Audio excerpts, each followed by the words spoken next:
Hello, this is Let's Talk About Myths, baby, and I am your host, Liv, here to regale you with yet another reading episode. I say yet another. It's actually been a while since I've been doing these regularly, and I'm excited to really get back in. I love a reading episode. I love reading this stuff aloud. I love getting to discover these epics, like, with you guys. Like, this is one that I haven't read on my own. But it's so fun so far, and we're only getting into book 2. So we are returning today to Statius's Thebaid. Now, the Thebaid, as I mentioned last time, was written during the Roman period by this Roman guy named Statius. It was written in Latin, but it was written about historically Greek myths and stories generally. So it's a very Greek story told by a Latin guy. Now, this epic, while it tells the story of these two brothers who are about to have an incredibly epic battle, it also just involves so much else, so much mythological depth, but also just so much more than we typically get with myths, and that's why I'm so excited to read it. So last week we were reminded of the story of Oedipus and how his sons were sort of left with the mess behind. It was like the ghost of Oedipus, or Oedipus in the underworld, who was watching all of this happen at the beginning. And so we get a lot of stories of the ancestors themselves. Like in this book too, we're going to visit the underworld and meet Laius, the father of Oedipus, grandfather of these two sons of Thebes who are estranged, to put it nicely. And of course, Eteocles is there still in Thebes, having exiled his brother Polynices. Polynices went down to Argos, where he met with the king, Adrastus, and also Tydeus, who you might remember from the Trojan War, but in this case, who is also there as an exile. They kind of fight. Everything seems kind of okay at the end. And Adrastus is like, you can actually marry my daughters. So we're really just laying down some groundwork of what's to come. But it's just a really interesting take on all of these things. Still, a reminder that this was written by a Roman in Latin, and so we are often using the Latin names. Now, I don't want to say that these are the same gods. You know, the Romans did have their own deities. I don't like anymore to give this idea that they just copied the Greeks. They really didn't. But in this case, this is a Roman writing about a Greek myth, and so in this case they are really the Roman names but for the Greek gods. It's very confusing. I don't say that as if that's always the case, because their gods are often very different, but if they're telling stories from Greece, then they are just using the Roman names for the Greek gods because it's a Greek story.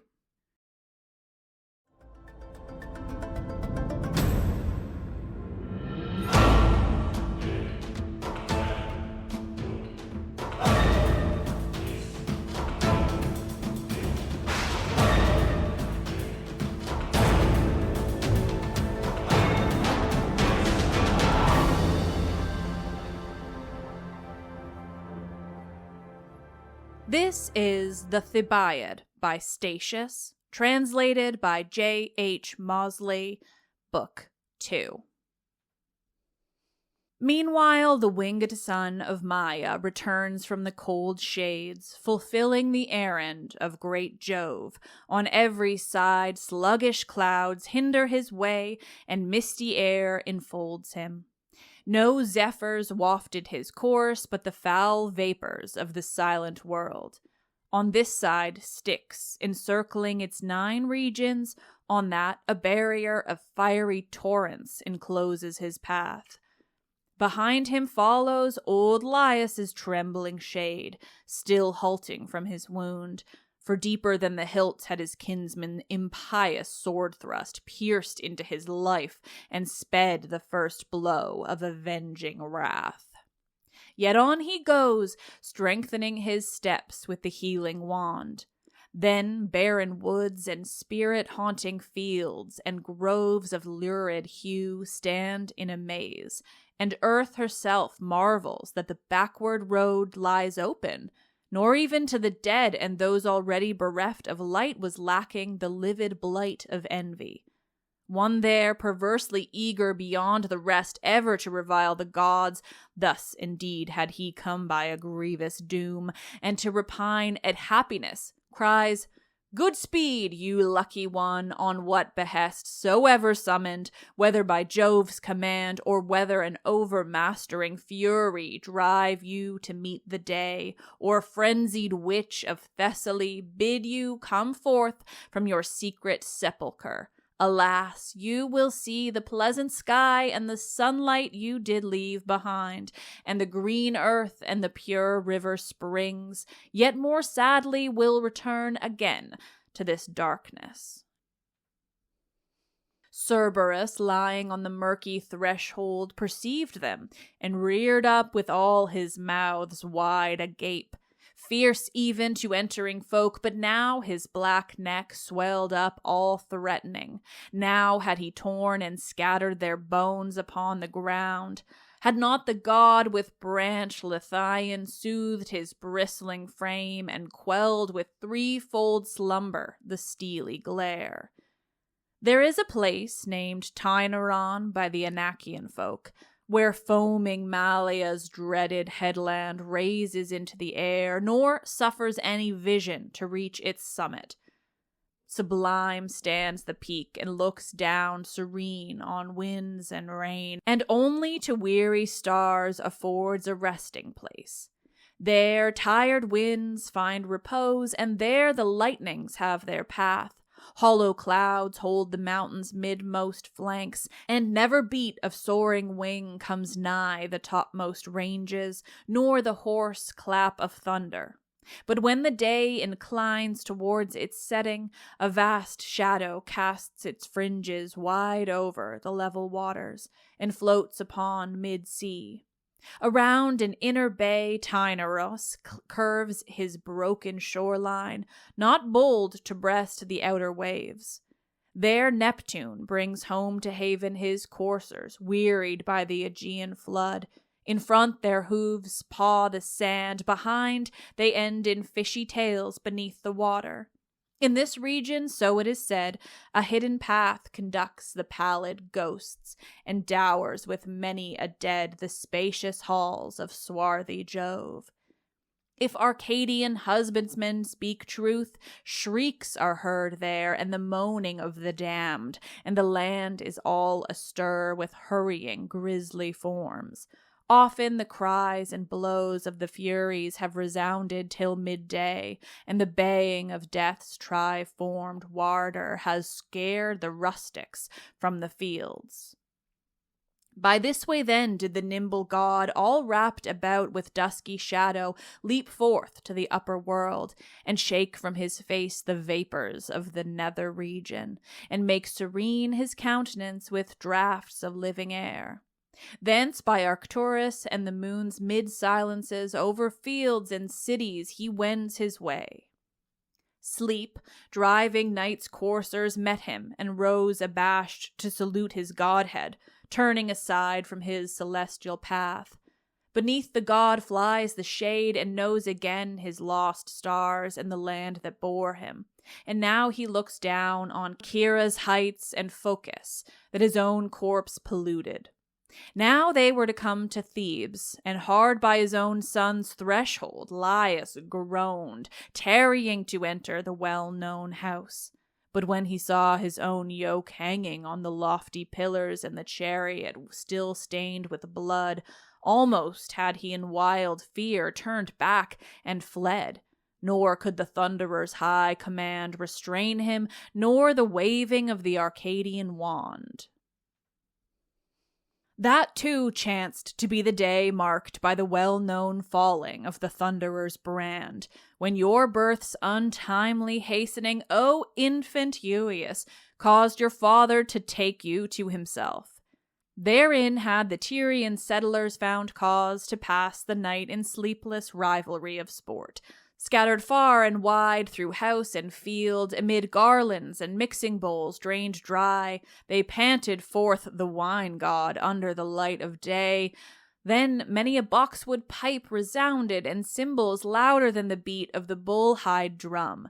Kithaeron himself, exultant, had set prudent matrons flocking in a nobler frenzy through his pathless groves. Even as the Bistonians in wild concourse hold their revels upon Rhodope or in the depths of Ossa's vales.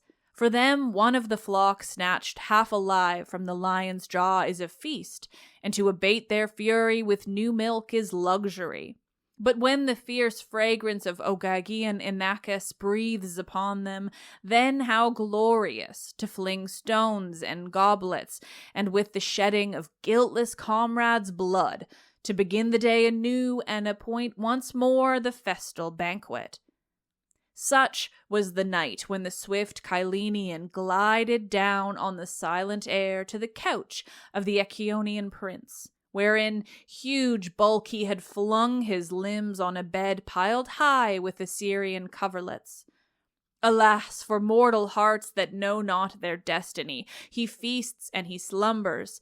Then the old man performs what he is bidden, and lest he seem but a false phantom of the night, puts on the darkened visage of the ancient seer Tiresias, and his voice and well-known woolen bands. His own long hair and hoary beard combed downward from the chin remain, and his own pallid hue, but through his locks there runs the feigned circlet, and the sacred fillets entwined with the grey olive are plain to view. Then he seemed to touch his breast with the olive bough, and give utterance to these fateful words. There is no time of sleep for you, you sluggard, who lies careless of your brother in the depth of night. Long time have great deeds summoned you, slothful one, and weighty preparings for what shall be. But you, even as if some ship's captain, while the south winds are already raising the billows on the Ionian main, should lie idle beneath a black storm cloud, forgetful of his tackling and of the rudder that sway the waters, you tarry.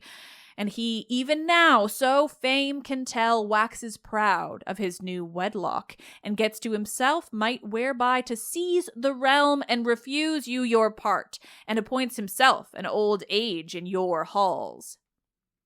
Adrastus, foretold by omen to be the father of his bride, and the Argive dowry raise his spirits, yes, and Tydeus, stained by a brother's blood, has he graciously received into a lifelong bond.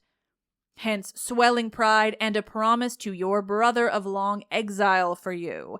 The Father of gods himself in pity sends me down to you from on high. Hold fast to Thebes and drive away your kinsman who is blind with lust of rule and will dare as much against yourself, nor suffer him all agape for a brother's death to thrust any more in the treachery he devises, nor to bring Mycenae to queen it over Cadmus. He spoke, and departing, for already the sun's horses were driving in rout the pale stars, tore from his head the chaplet and woolen bands, and revealed himself for his grandfather. Then leaning over his dread grandson's couch, bared his throat's open wound, and flooded his sleep with streaming blood. The other, startled from his slumber, springs up and leaps from the couch, full of horror, and shaking from him the phantom blood, shrinks appalled from his grandfather, and seeks out his brother. Just as when a tigress, hearing the noise of hunters, has grimly faced the nets and shaken off lazy sleep, it is war she yearns for, and she loosens her jaws and trims her talons, and soon she rushes amid the companies and carries off in her mouth a man still breathing, to feed her savage whelps. Even so stirred by rage the chieftain dreams of war against his absent brother.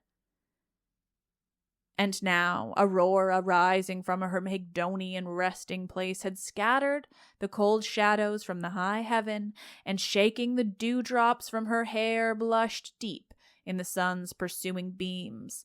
Toward her through the clouds the rosy morning star turns his late fires, and with slow steed leaves an alien world, until the fiery father's orb be full replenished, and he forbid his sister to usurp his rays. Then did the aged son of Talius, and with no long delay the heroes, too, of Dirce and Achelous, rise swiftly from their couches.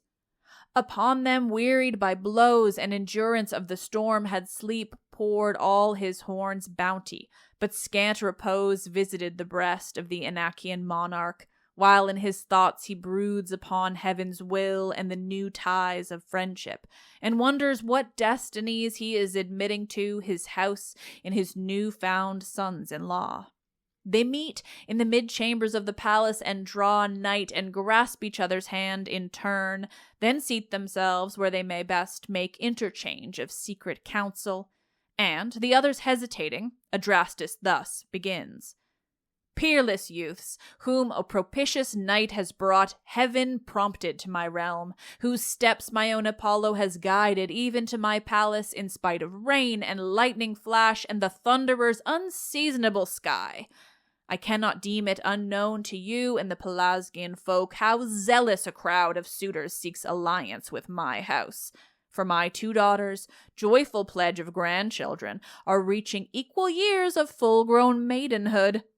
How great their beauty and their modesty! Trust not a father's word. No, you could judge at yesterday's banquet. Many a one with throne and wide-extending sway to boast of, desires them. It were long to tell the tale of Phrygian and Ebalian princes, and mothers also throughout the towns of Achaia, for hope of posterity. Nor did Aeneas, your own father, despite more proffered unions, nor the father of Pisa's bride with his terrible chariot reins. But none of Spartan birth, nor of them that hails from Elis may I choose for my daughter's consorts. To you does ancient destiny pledge my blood and the guardianship of my halls. The gods are gracious in that you come to me so high in birth and spirit that I rejoice in their oracles. This is the prize that the knight's sufferings have won. This is your reward for the blows you bore.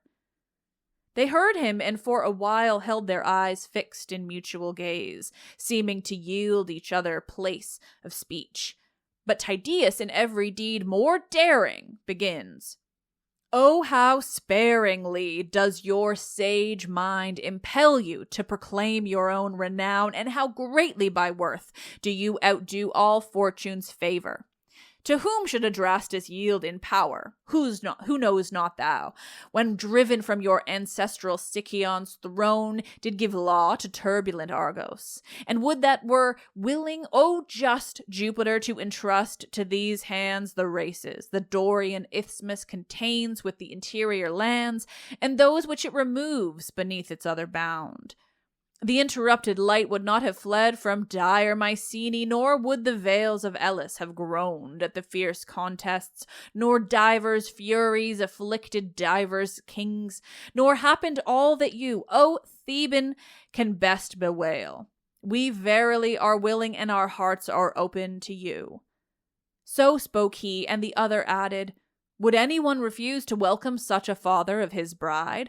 Though Venus smile not yet upon us exiles banished from our land, nevertheless all sorrows of our hearts are calmed, and the grief is gone that held fast upon our minds. No less joyfully do we take unto this solace, than a ship rent by the tearing gales beholds the friendly shore. We delight to enter upon a reign of happy omen, and to pass, under your destiny, what remains of our allotted lives and labors.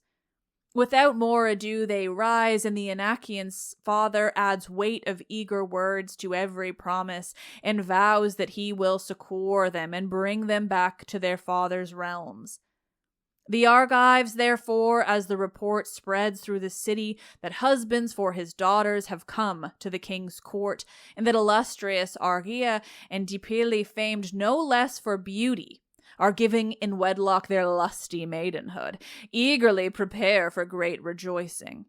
Fame flies through the kindred cities and is carried from lip to lip in the neighboring lands, even as far as the Lycian and beyond Parthenian glades and the Epherian countryside.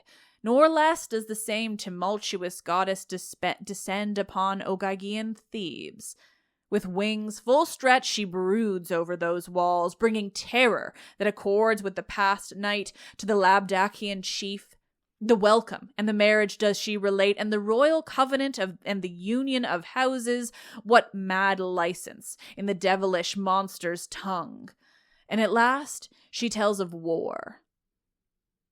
The long-expected day had spread the Argives all abroad. The royal halls are filled with joyous gathering. Here may they look face to face upon their forefathers and see bronzes that vie with the living countenance. So much has skill dared and wrought.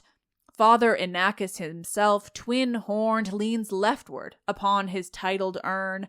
Old Iasius supports him in calm Pheronius and warrior Abas, and Acrisius, angry with the thunderer, and Charybdis bearing ahead upon his naked sword, and the grim likeness of Danaus, already meditating murder, and many a prince thereafter. Then the common folk in clamorous flood are given entrance at the proud portals, while the whole company of chiefs and all who in degree stand knight the monarch's majesty take first place of rank. Within the palace is all aglow with sacrificial fires and loud with female tumult. A chaste band of Argive women surrounds the mother queen. Others thronging about the maidens reconcile them to the new bonds and reassure their timorous hearts. They moved in splendor and majesty of look and dress, with eyes cast down and modest blushing, suffusing all their fairness. That last regretful love of maidenhood steals silently into their hearts, and the first shame of guilt overwhelms their countenances. Then a generous rain bedews their cheeks, and tears bring joy to their tender-hearted parents.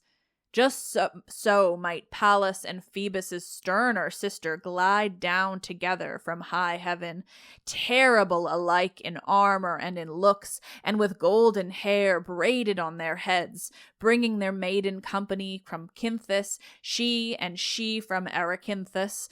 They would never learn by long gazing, even had your eyes leave to gaze, which had the greater beauty, which the greater charm, or which had more of Jove, and were they but pleased to take each other's dress, Pallas would beseem the quiver, and Delia the crested helm.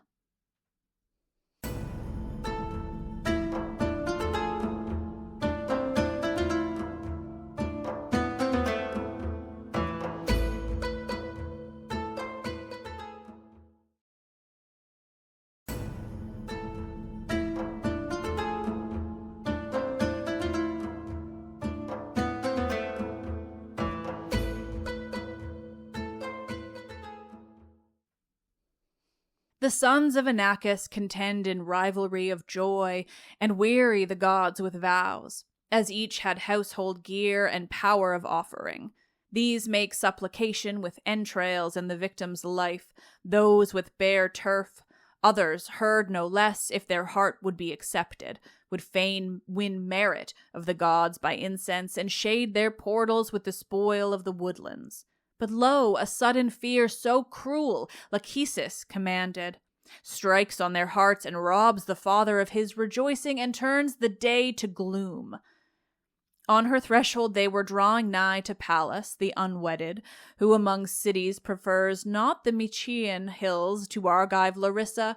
Here by ancestral right the daughters of Iasus, so soon as their chaste years grew ripe for wedlock, were wont to make offerings of virgin tresses and pray pardon for the first marriage bed. As they climbed the steps and approached the lofty pile, there fell from the temple's highest summit a brazen shield. the spoil of Arcadian Euippus, and overwhelmed the heralding torches, the festal light of the marriage train, and while they dare not yet to make sure advance, a mighty trumpet blare, heard from the shrine's inmost recesses, filled them with terror. All at the first shock of panic turned toward the king, then denied they had heard aught, yet are all troubled by the event's dire omen, and the increase their fear by various talk. Nor was it wonderful, for you were wearing, Argia, the ill-starred ornament of your husband's giving, the dread necklace of Harmonia. Far back the story runs, but I will pursue the well-known tale of woes, whence came it that a new gift had such terrible power. The Lemnians, so they of old believed, long time distressed at Mars' deceit, and seeing that no punishment gave hindrance to the disclosed love, and the avenging chains removed not the offense, wrought this for Harmonia, on her bridal day to be the glory of her dower. Thereat, through taught mightier tasks, the Cyclops labor and the Telchines, famed for their handiwork, helped in friendly rivalry of skill, but for himself the sweat of toil was heaviest. There forms he a circlet of emeralds glowing with a hidden fire, and adamant stamped with figures of ill omen, and Gorgon eyes and embers left on the Sicilian anvil from the last shaping of a thunderbolt, and the crests that shine on the heads of green serpents, then the dolorous fruit of the Hesperides, and the dread gold of Phrixus's fleece. Then diverse plagues does he intertwine, and the king added snatched from Tiffany's grisly locks, and the wicked power that commends the girdle. All these he cunningly anoints about the lunar foam, and pours over them the poison of delight. Not Pasithea, eldest of the gracious sisters, nor charm, nor the Idalian youth did mold it, but grief, and all the passions and anguish and discord, with all the craft of her right hand.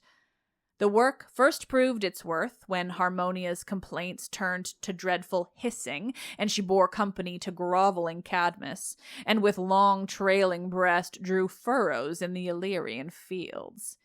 Next, scarce had shameless Semele put the hurtful gift about her neck when lying Juno crossed her threshold. You too, unhappy Jocasta, did, as they say, possess the beauteous, baleful thing, and did deck your countenance with its praise. On what a couch, alas, to find favor, and many more beside. Last, Argia shines in the splendor of the gift, and in pride of ornament and accursed gold surpassed her sister's mean attiring. The wife of the doomed prophet had beheld it, and at every shrine and banquet in secret cherished fierce jealousy, if only it might ever be granted her to possess the terrible jewel. Not profited, alas, by omens near at hand. What bitter tears she does desire. To what ruin tend her impious wishes? Worthy is she, indeed, but what has her hapless consort deserved, and his deluded arms? And what, the guiltless frenzy of her son? When twice 6 days had ended the regal banqueting and the rejoicing of the people, the Ismenian hero turned his gaze toward Thebes, and would fain now be seeking his kingdom. For he recalls that day when by the hazard that favored his brother he stood in Echion's palace stripped of power and saw his cause deserted by the gods, and his friends all slunk away in hurry and alarm, himself defenseless on every side, and all his fortune fled. For but one sister had dared to escort the exile on his sad path. From her even had he parted, his journey scarce begun, and in deep anger repressed his tearful grief. Then nightly and day by day does he recount in order those whose joy he marked as he went forth, those who were foremost in flattery of the unjust prince, and whom he had himself seen to bewail his exile. Anguish devours his mind, and furious wrath and hope, that which the heart can bear no heavier burden, when it is long deferred. Brooding thus in his mind upon a cloud of care, he makes ready to set out for Dirce, and the Cadmean home denied him. Even as a chieftain bull banished from his loved valley, whom a conqueror has driven from his wonted meadow, and bidden low, far parted from his stolen love, yet anon in exile takes pleasure in his mighty thews, and his neck, fresh-blooded, waxes strong again, and he bethinks him of the oaks that he has shattered, and eager for battle demands back the pastures and the captive herds. Already in speed of foot and power of horn has he the mastery. His conqueror himself is dismayed at his return, and the astonished herdsman scarce now for the same. Not otherwise does the Tumessian youth sharpen his wrath and brooding silence. But his faithful wife had marked his secret yearning to be gone, and lying on the couch in the first pale light of dawn, her arms about her lord, "What thoughts of flight," she said, "are these you ponder?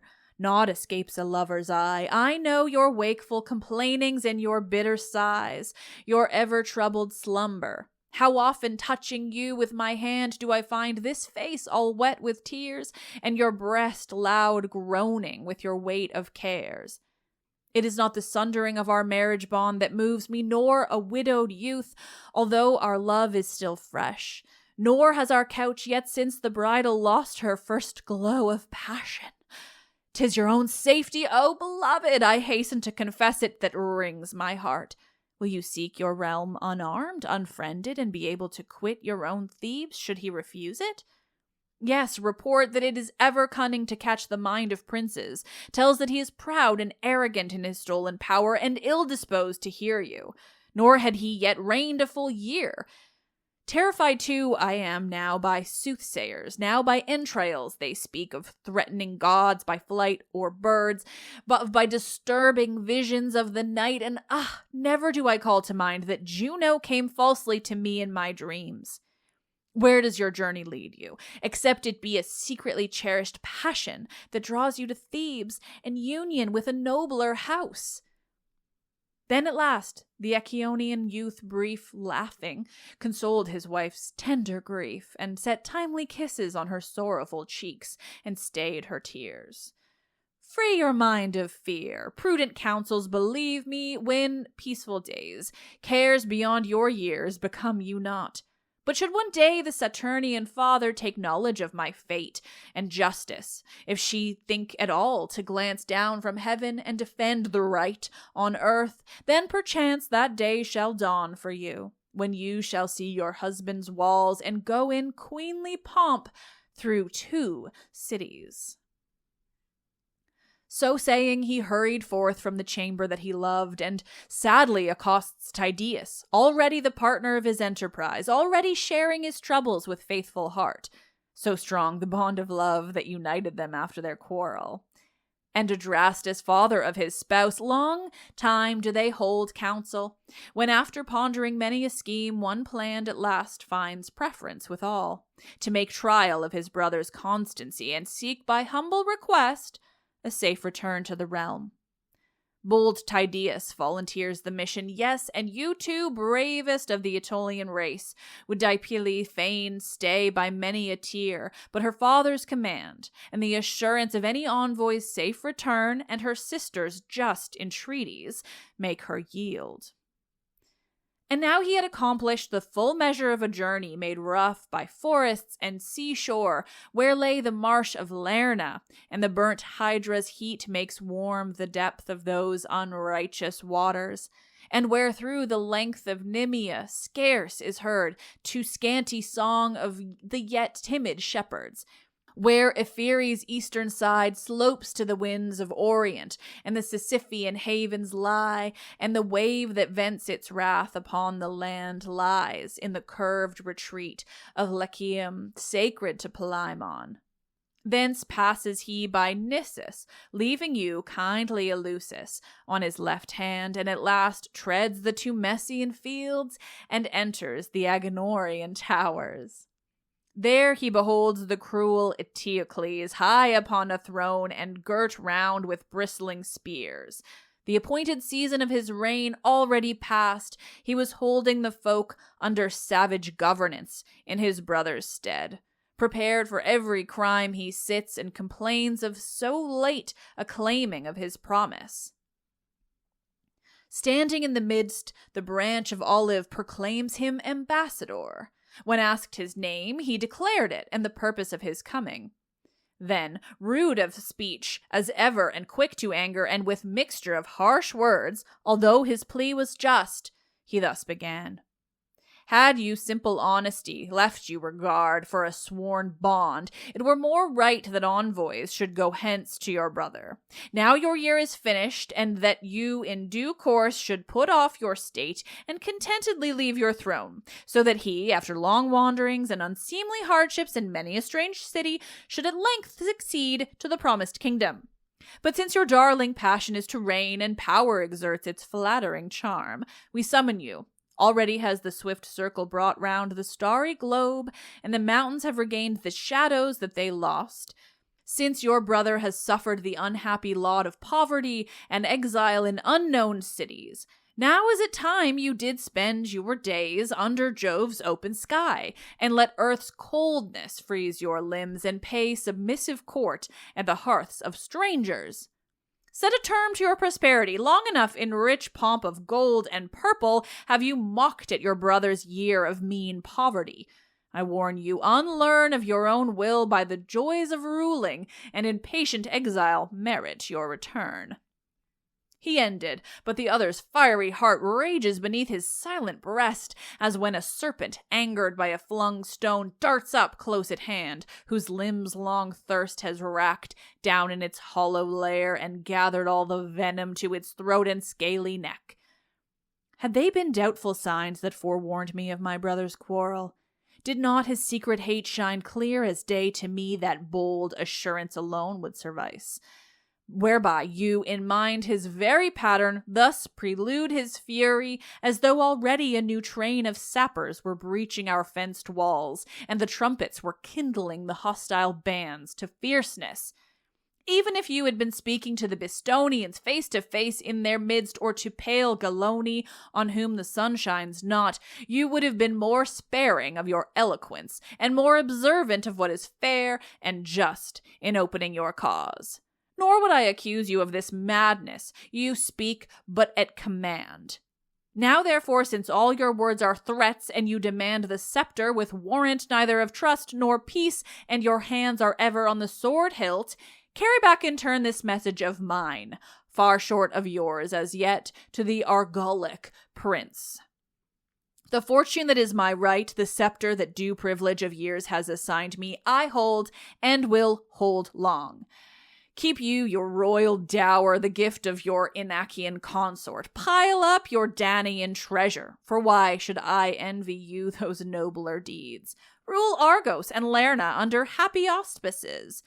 Be it mine to hold the rough pastures of Dirce and the shores narrowed by the Euboean waves, nor think it shame to call unhappy Oedipus my father. Let ancestral splendor be your boast, scion of Pelops and Tantalus, and by a nearer channel of descent unite Jove's blood with yours. Will your queen, accustomed to her father's luxury, endure this simple home?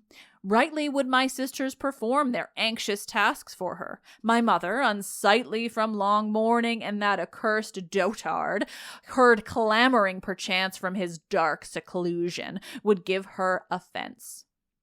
The people's minds are already accustomed to my yoke. I am ashamed, alas, for the folk and elders alike, lest they should suffer so oft the uncertainty of fortune and the distressful change of rulers, and unwillingly obey a doubtful throne. Unsparing to a people is short reign. Turn and behold the dismay and horror of my citizens at my danger. Shall I abandon these, whom under the sway sure punishment awaits? 'Tis in anger, O kinsman, that you come, or suppose me willing, the fathers themselves will not suffer me to render up the crown, if I but know their love, and there is gratitude for all my bounty. No more he endured, but even in mid-speech flung at him this retort. You shall restore, he cries, and again, you shall restore. Nay, should an iron rampart fence you, or Amphion with the strains of another song draw apart you, a triple wall, in no wise shall fire or sword defend you from paying for your bold deed, and ere you die, beating your captive diadem on the ground beneath our arms. Such a fate will you deserve, those do I pity whose cheap lives you do seize and hurl to death in horrid butchery, worthy king, and their wives and babes, and you, Ismenus, roll down upon your blood-stained waters. This, then, is loyalty, and this your trusted word. Nor marvel I at the crimes of your race. Such was the first author of your blood, such your incestuous father. But there is a flaw in your parentage. You are only the son of Oedipus, and this, O man of violence, shall be the reward for your sin and crime. We claim our year. But I waste words. Boldly thus he shouted back while still in the doorway, then dashed out headlong through their disordered ranks. Even so, the famous champion, Aenean Diana, with bristles stiff and a lightning stroke of tusked jaw, hard pressed though he be by the Argive band that rolls down stones upon him and boughs of trees uprooted from Achelous' banks, yet leaves now Telamon, now Ixion prostrate on the ground, and attacks you, Meleager. There at last was he stayed upon the spear thrust, and relaxed the weapon's force in the fierce struggling shoulder. Such was the Caledonian hero, as he left the yet timorous council with savage threats. As you, it were, he who denied the kingdom, he hastes away, hurling from him the branch of olive. The mothers in amazement watch him from their threshold's edge, and utter curses on the fierce son of Aeneas, and withal in their secret hearts upon the king. But the monarch is not slothful, nor lacks cunning resource of crime and fraud unspeakable. A faithful company of chosen warriors he urges now by bribes, now by ardor of persuasive words, and fiercely plots a nocturnal affray, and would fain attack the ambassador, a name reverenced by peoples through the ages, by treachery and the silent lurking sword. What is there that kings hold not vile? What cunning words would he devise, were it his brother you did place in his power? O fortune, O blind and guilty counsels, O ever timorous crime! A sworn band of soldiery go out against one single life, as though they made ready to storm a camp or level a city's lofty side with the ram's battering blows. 50 thus form close array and march in order through the tall gates. Heaven favor now your courage, who are deemed worthy of so numerous a foe. A nearer road leads them through copses, whereby a hidden path they make the better speed and travel by a cut through the dense woods. It was a choice spot for stratagem. At a distance from the city, 2 hills bear close upon each other, with a grudging gulf between. The shadow of a mountain above and leafy ridges of curving woodland shut them in. Nature has implanted treachery in the place and the means of hidden ambush. Through the middle of the rocks threads a rough and narrow track, below which lies a plain and a broad expanse of sloping fields.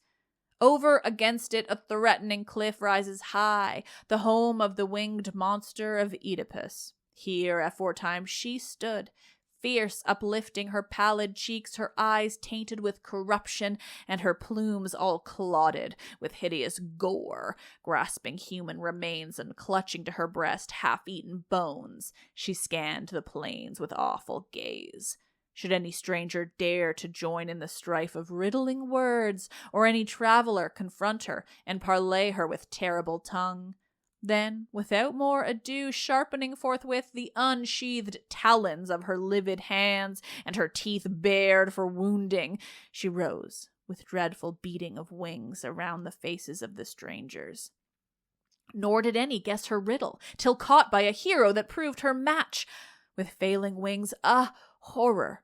From the bloody cliff she dashed her insatiate paunch in despair upon the rocks beneath. The wood gives reminder of the dread story. The cattle abhor the neighboring pastures, and the flock, though greedy, will not touch the fateful herbage. nor no dryad choirs take delight in the shade. It ill beseems the sacred rites of fawns. Even birds obscene fly far from the abomination of the grove. Speeding hither with silent steps comes the doomed band. Leaning on their spears and with grounded arms held ready, they await their haughty foe and set strong guard around the wood.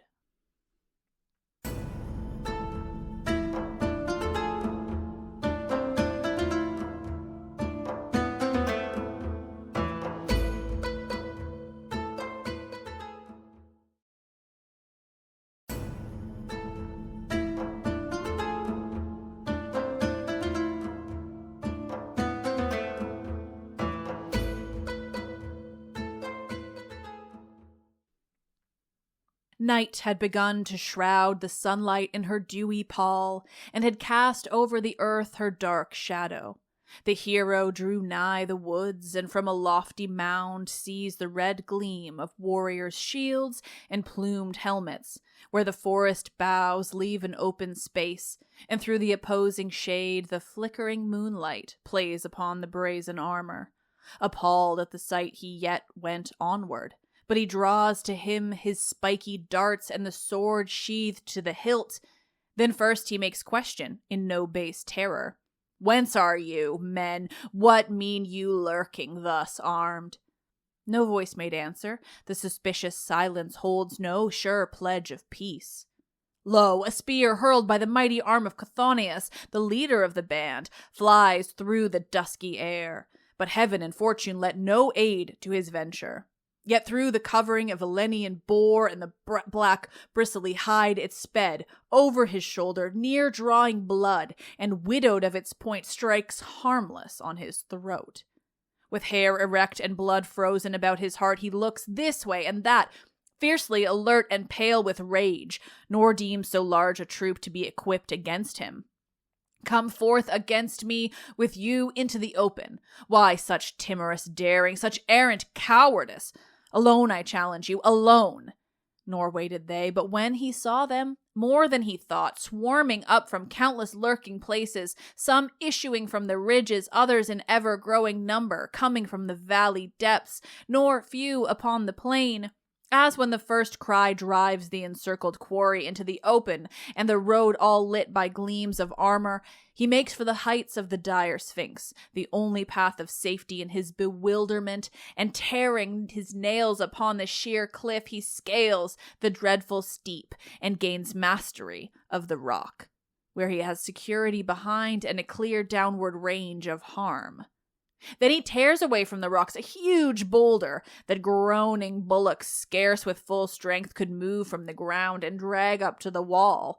Then heaving with all his force he raises and strives to poise the deadly mass, even as great-hearted Pholus lifted the empty mixing bowl against his Lapith foes.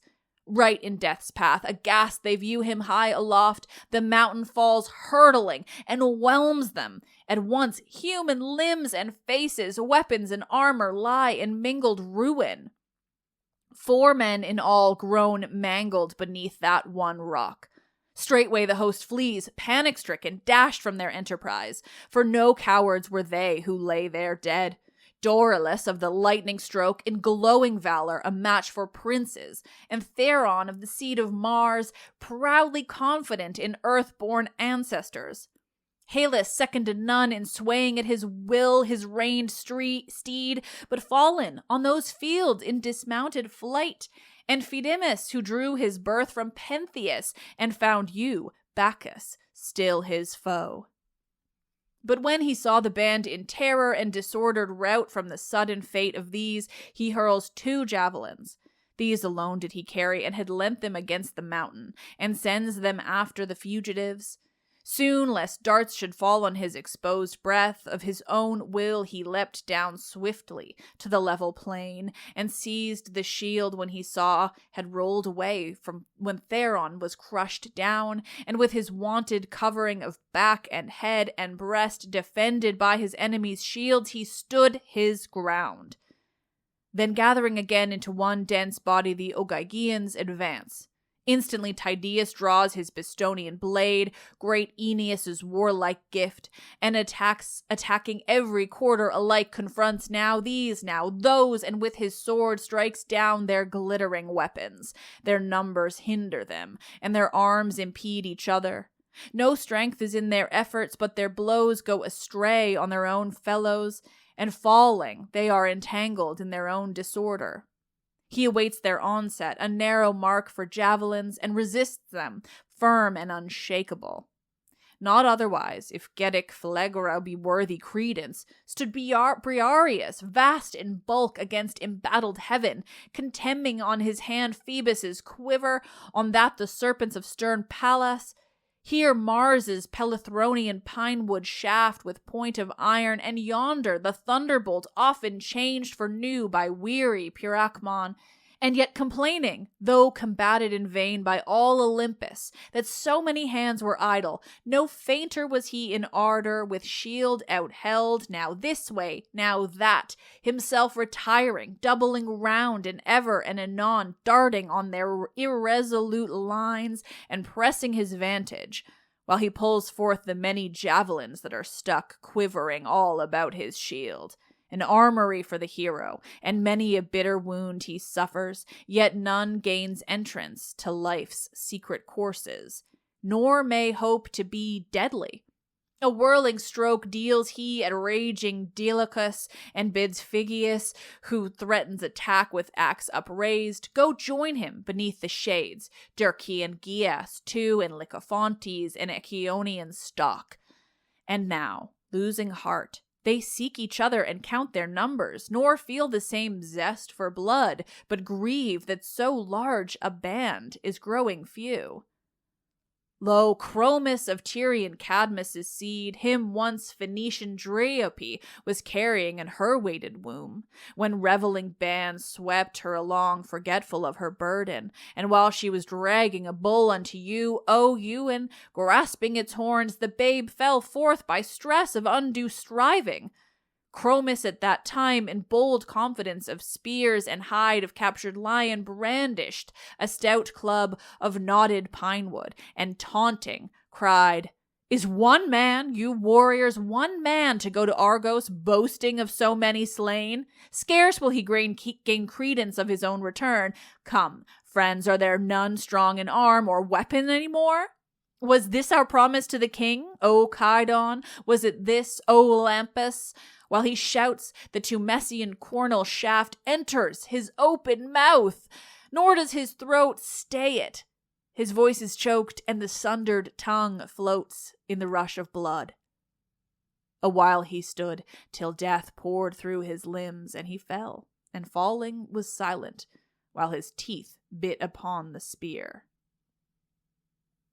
You too, O Thespians, why should I deny you and withhold from honorable renown? Periphas, none of brighter parts than he, or truer devotion, was raising from the ground his brother's dying frame, his left hand supporting the languid neck, and his right arm about his side. His breast beneath the cuirass is drained by choking sobs of grief. Nor can the fastenings restrain the welling tears that flow from his helm, when amid his deep groans a heavy spear shatters his curved ribs from behind him. Issuing from him, it pierces his brother also, and with one weapon unites the kindred breasts.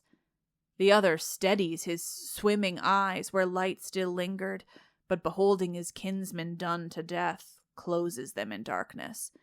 But he, to whom life remains and strength as yet, despite his wound, cries, "Such an embrace, such kisses may your sons give you."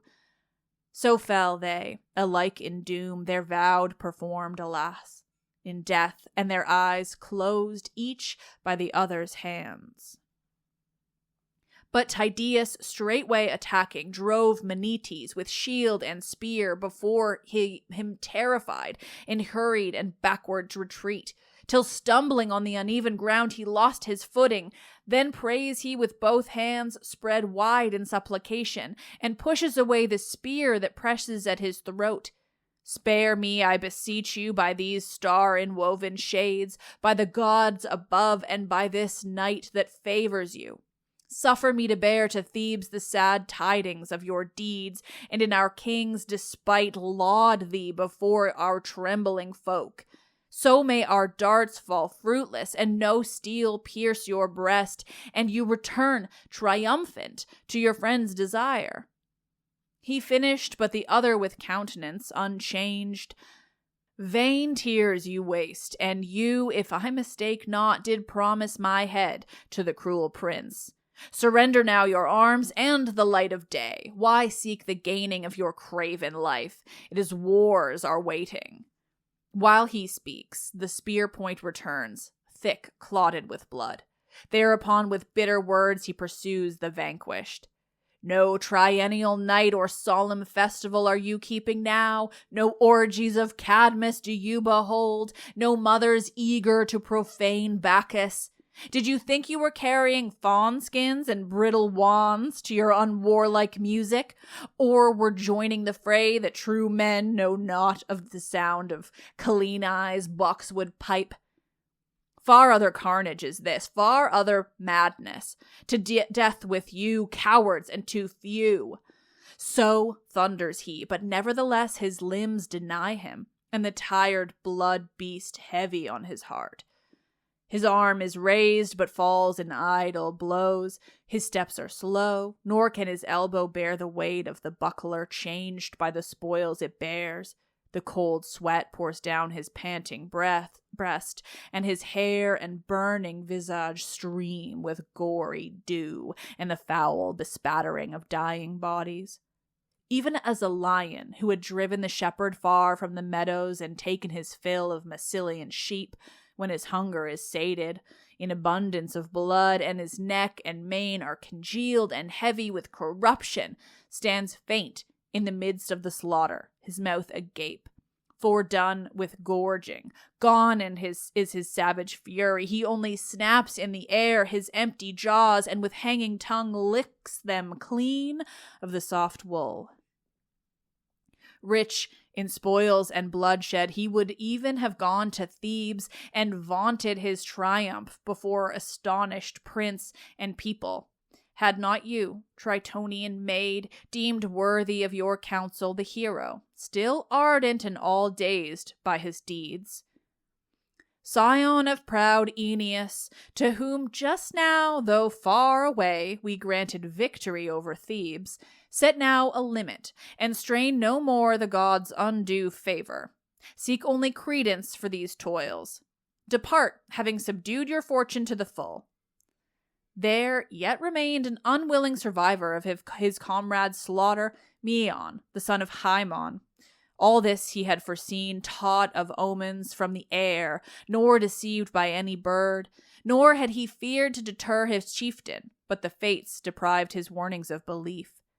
His doom is to be pitied, as the useless life. In terror he receives Tydeus' stern behest. Whosoever of the Ionians you are, whom saved by my bounty from uttermost darkness, tomorrow's dawn shall yet behold, this message I command you to carry to your prince. Raise a mound about your gates, renew your weapons, see to your old and moldering walls. Mind above all to marshal your men in close array and press troop on troop. Look now at this field, everywhere smoking from my sword, even so do we make war. So speaking, he prepares for you, O Pallas, of your deserving a fair guerdon from the gory rout, and in joy collects the booty lying there and surveys all his mighty deeds. Upon a hillock in mid-plain there was an oak tree, long time forgetful of its tender youth, with curving boughs and rude strength of trunk and thick encompassing bark. To this he brings and fastens smooth helmets and armor pierced by many a stroke. To this he binds swords that his blows have broken short, and spears pulled out from limbs yet breathing. Standing then on the heap of arms and bodies, he thus begins, while night and the long ridges make echo to his prayer. Stern goddess, glory and wisdom of your mighty father, powerful in war, you on whose cheeks the terrible splendor of your grim casque and blood-besprinkled Gorgon glow fierce with rage. Nor did ever Mavors or Bellona with her battle spear inspire more furious trumpet blasts. Look favorably on this offering when you come from Pandion's hill to be present at my night of triumph, or whether you do turn aside from your glad dances in Aeonian Etone, or has washed and combed your hair again in Libyan Triton's waters, whither the fleet axle of your inviolate mares does speed you, shouting loud upon your two-horsed chariot. Now do we dedicate to you the shattered spoils and shapeless armor of heroes. But should I come to my native Parthonian fields, and Martian Pliron throw wide her gates for my returning, then in the midst of the city's hills will I consecrate to you a golden temple, where it may be your pleasure to look down upon Ionian storms, and where turbulent Achelous with yellow head tossed high disturbs the deep, and leaves the barrier of the Echinades behind. Here will I carve ancestral wars and the awful visages of great-hearted kings, and arms will I hang in the proud shrines, arms that I myself bore home and gained at my own blood's cost, and those that you, Tritonian maid, shall give when Thebes is taken. 100 Caledonian maidens there, votaries of your virgin altars, shall duly twine you your Attic torches, and weave from your chaste olive tree purple fillets, set oft with snow-white wool. An aged priestess shall tend a never-failing fire upon the hearths, and hold in continual reverence your mystic sanctities. You, as of old, shall win in war and in peace rich first fruits of my labors, nor shall Diana be offended. So prayed he, and set out again for pleasant Argos.